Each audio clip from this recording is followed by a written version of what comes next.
أعوذ بالله من الشيطان الرجيم بسم الله الرحمن الرحيم ثم أفيضوا من حيث أفاض الناس واستغفروا الله إن الله غفور رحيم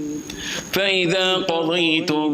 مناسككم فاذكروا الله كذكركم آباءكم أو أشد ذكرا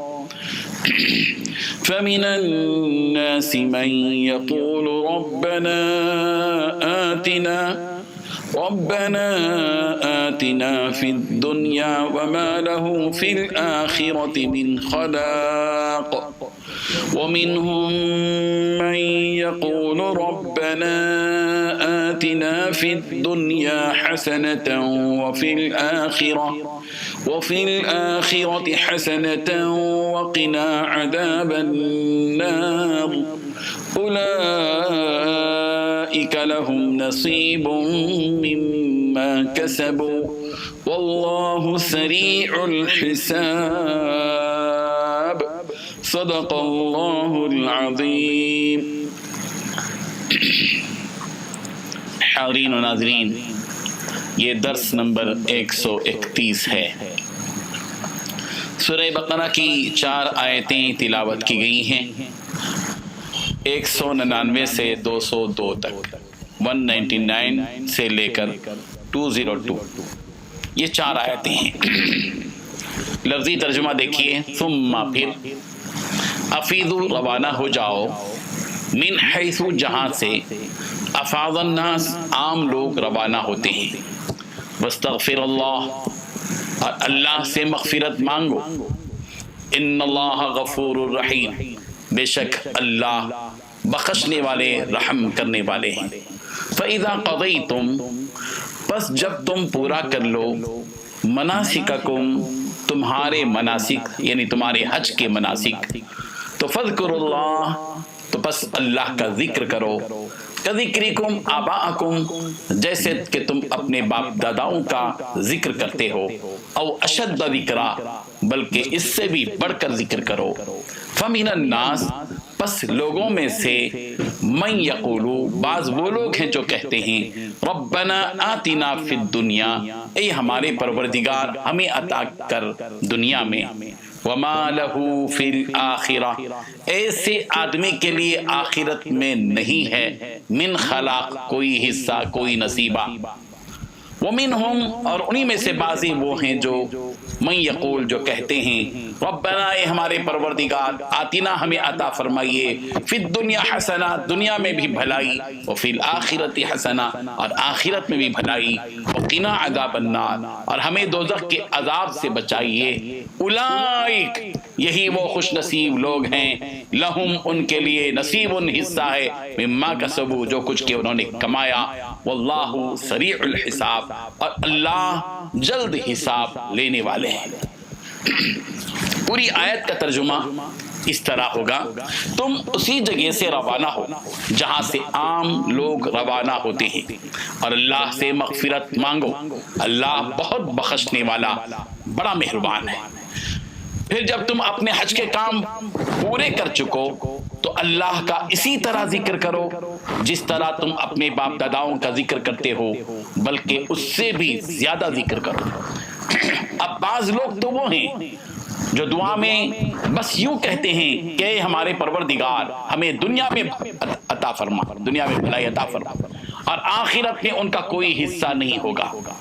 اور انہی میں سے وہ بھی ہیں جو یہ کہتے ہیں کہ ہمارے پروردگار ہمیں دنیا میں بھی بھلائی عطا فرما اور آخرت میں بھی بھلائی عطا فرما اور ہمیں دوزخ کے عذاب سے بچا لے۔ یہ وہ لوگ ہیں جنہیں اپنے اعمال کی کمائی کا حصہ ملے گا اور اللہ جلد حساب لینے والا ہے۔ بزرگان محترم، یہاں اللہ تبارک و تعالی نے ان 4 آیتوں میں 4 باتیں بتائی ہیں۔ سب سے پہلی بات اللہ تبارک و تعالی نے یہ بتائی کہ تم اسی جگہ سے واپس آؤ جہاں سے لوگ واپس آئے۔ اصل بات یہ ہے اس میں کہ دراصل قریش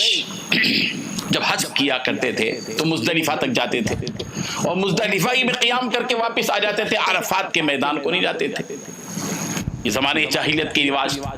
اللہ تبارک و تعالیٰ نے ان کو حکم دیا کہ ایسا نہیں، تمہیں عرفات جانا ہے، اور عرفات جس طرح عام لوگ لوٹتے ہیں تم بھی عرفات جاؤ، عرفات سے لوٹو۔ اور اس حج کے مناسک میں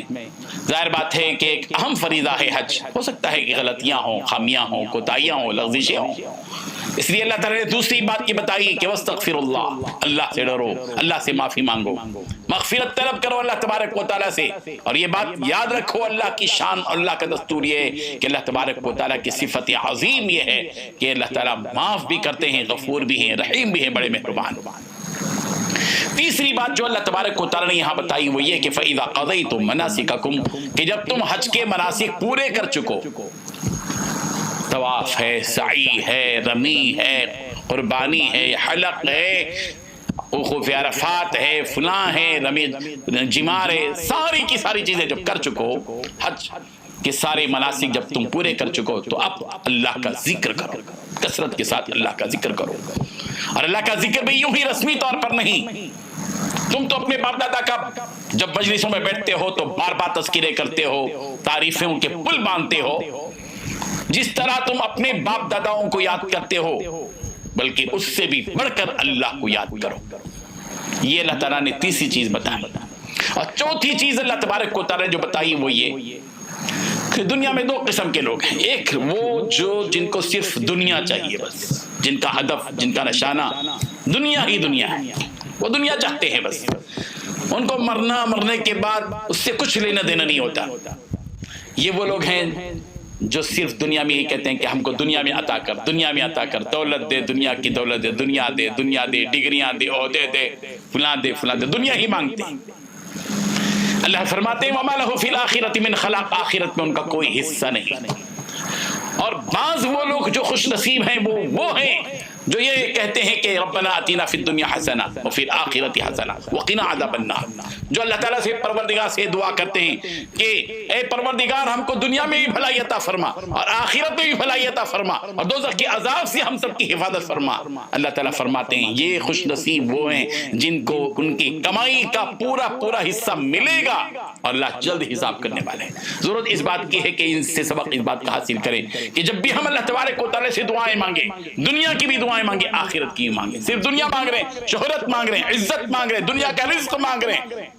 دنیا کی ساری چیزیں مانگ رہے ہیں، سونا چاندی ہیرے جواہرات موتی دینار درہم ڈالر ٹکا روپیہ پیسہ سب، لیکن آخرت نہیں مانگ رہے، جنت نہیں مانگ رہے ہیں، شفاعت نہیں مانگ رہے ہیں، نجات آخرت کی نہیں مانگ رہے ہیں، دوزخ کے عذاب سے پناہ نہیں مانگ رہے ہیں۔ ظاہر بات ہے کہ ہم خوش نصیب نہیں ہو سکتے۔ ہماری خوش نصیبی کی علامت اور ہماری خوش بختی کی علامت یہ ہے کہ ہم اپنے پروردگار سے مانگیں، کیا مانگیں؟ دنیا کی بھی بھلائی مانگیں اور آخرت کی بھی بھلائی مانگیں اور بالخصوص دوزخ کے عذاب سے پناہ مانگیں۔ یہ خوش نصیب لوگ ہیں، ان کا انجام اچھا ہوگا۔ اللہ تبارک و تعالی ہم سب کو عمل کی توفیق عطا فرمائے۔ وآخر دعوانا ان الحمد للہ رب العالمین۔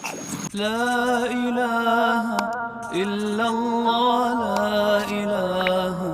الا اللہ۔